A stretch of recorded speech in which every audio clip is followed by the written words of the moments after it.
ဟောတနေ့တာလုံးမှာအလုပ်တွေလုပ်ရမယ်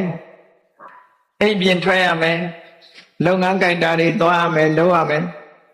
သွားတဲ့အခါကျတော့အန္တရာယ်ဆိုတာကြုံတတ်တယ်accident နဲ့ပြောကြတာမမျော်လင့်မဲနဲ့ဖြစ်တာကို accident လို့ခေါ်တာအဲ့တော့အန္တရာယ်ဆိုတာတွေကိုကြုံတတ်တော့ဒီအန္တရာယ်တွေမကြုံကြရအောင်ဘာလို့ဖို့လိုအပ်တယ်လဲဆိုတာမှန်ကန်တဲ့နည်းတစ်ခုနဲ့အန္တရာယ်တွေကိုမကြုံမှုခရအတွက်ဟောဒီဒုတိယတတိယမြောက်စတုထမြောက်ခါထာလေးကဘာပြောတော့ဆိုတပ္ပိဗုဒ္ဓဗလပတ္တပိစိကံနိသယံပလံအရဟန္တာနိသတေစေနရက္ခံဗန္ဒာမိသဗ္ဗတောရက္ခဆိုတာအဆောင်အရှောက်အကာအကွယ်တစ်ခုလုံးလိုက်တယ်ဒါကြောင့်မို့လို့ပြောကြတယ်ခရီးသွားလို့ရှိရင်တန်ဖို့တွေရွတ်သွားတယ်ဆိုတန်ဖို့တွေဆိုဘုရားရှိခိုးတာပဲဘုရားကိုအာယုံပြုပြီးတော့ရှိခိုးတာဒါလည်းဘုရားကိုအာယုံပြုလိုက်တဲ့ချင်းကိုယ်စိတ်ထဲမှာကုသိုလ်တွေဖြစ်သွားတယ်အဲ့ဒီကုသိုလ်ကကာဝယ်ဆောင်ရှောက်တယ်လို့ဆိုလိုတာကုသိုလ်ရအောင်လုပ်ဖို့တော့လိုအပ်တယ်ပေါ့ဘုရားကိုအာယုံပြုဖို့လိုအပ်တယ်အခုကြည့်ဒီကာထာလေးရဲ့အဓိပ္ပာယ်ကဘလောက်ကောင်းလို့ဆိုရက္ခံဗန္ဒာမိသဗ္ဗတောအရက်ခတ်သိမ်းကနေပြီးတော့ကိုယ့်အတွက်အကာအကွယ်ဖြစ်အောင်ဆောင်းလျှောက်ကိုလုပ်ပါတယ်တဲ့။ဘာနဲ့အဆောင်းလျှောက်ကိုလုပ်တာလဲဆိုတပ္ပိဗုဒ္ဓဗလပတ္ထ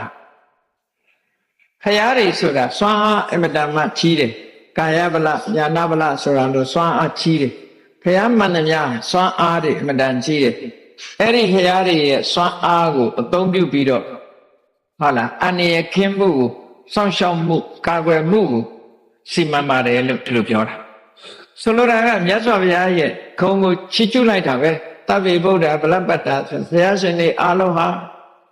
ကာယဗလညာနာဗလဆိုတဲ့စွမ်းအားတွေကိုရရှိထားတာဖြစ်ပါတယ်အဲ့ဒီဘုရားရဲ့စွမ်းအားတွေနဲ့ကျွန်ုပ်အကာအကွယ်လုပ်ပါတယ်ဒါလည်းအမြဲတမ်းမှန်ကန်တဲ့ဤစနစ်နဲ့လုပ်တာဖြစ်တယ်ပေါ့နော်ပိစိကံနဲ့စယံပလံဘုရားတော်ကဟုပိစိကဗုဒ္ဓအရှင်မြတ်တွေလည်းစွမ်းအားတွေရှိအဲ့ဒီစွမ်းအားတွေနဲ့အကာအကွယ်လုပ်ပါတယ်အရဟန္တာနိသတေစေနယဟန္တာပုဂ္ဂိုလ်ရဲ့အရှိန်အဝါတွေလည်းရှိတယ်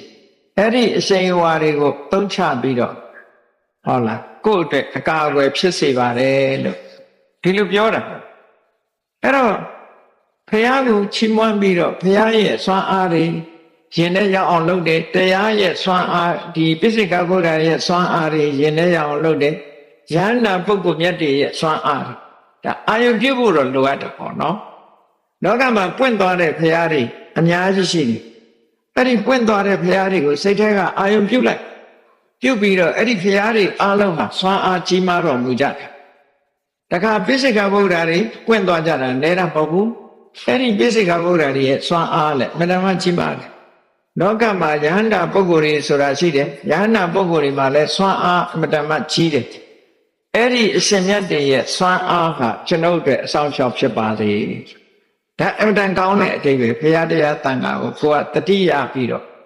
စောင့်ရှောက်လုပ်တဲ့အတိတ်ပဲမျိုးဖြစ်တယ်ပေါ့အဲ့တော့နန္ဒခေတ်မှာအိမ်ကျင်ထွက်အလုံးလုံးခီးသွားအလုံးလုံးတဲ့အခါဒီလိုအကာအကွယ်စောင့်ရှောက်ကလေးနဲ့လှုပ်သွားဖို့အတွက်ပုဗ္ဗန္နတုတ်ထဲမှာဒါကိုလည်းထည့်သွင်းပြီးတော့ရေးသားထားကြတယ်